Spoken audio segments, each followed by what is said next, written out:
Many self-development coaches, personality development trainers often prescribe self-awareness program as a tablet.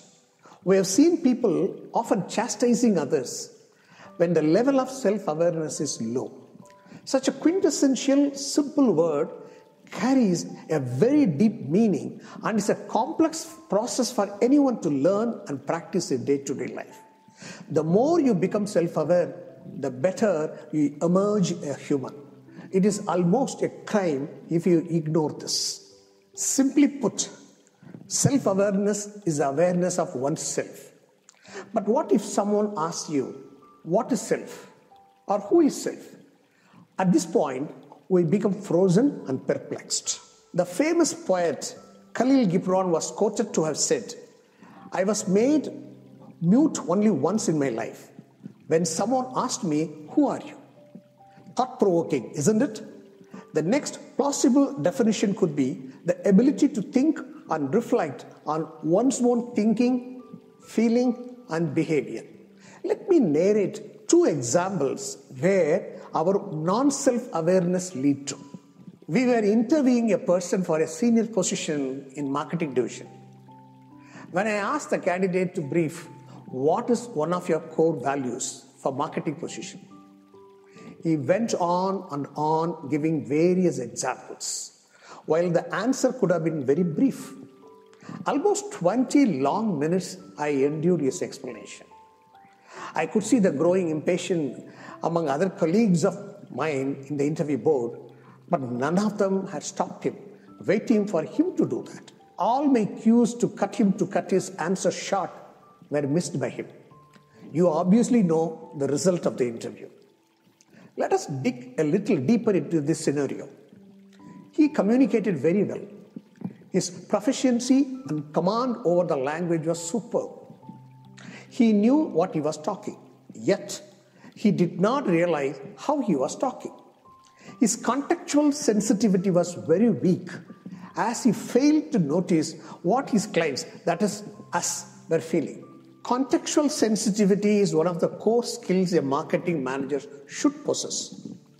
The reason for his non-selection is very obvious. Was he aware of himself? Was he self-aware? No. This is an example of the functional part of not being self-aware. Now, let us see the next example. Assume a situation where you are going to give a feedback to one of your family members. Imagine you say, "You have yelled at me unnecessarily. Don't do that again."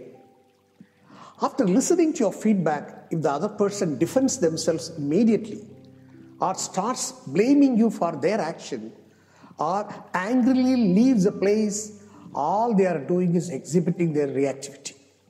This is not the act of self-aware person. A person who is self-aware will have reflected when a feedback is offered and also would have empathized with the affected person's feelings.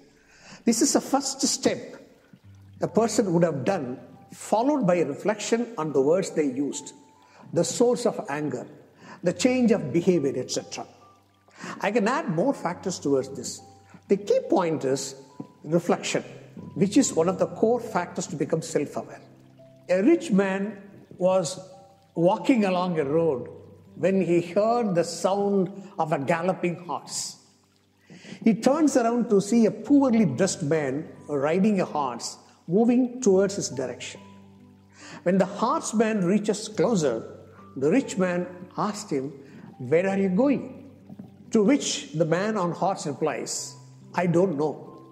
Ask the horse," and he rides away. If you like to improve your self-awareness, listen to the above story, what I've said again and again, and become aware or self-aware. So be open, be honest, be reflective, are allowed to be mirrored. One of the indicators to check your level of self-awareness is check your mental state. If you practice, you will move from self-awareness level to self-consciousness level.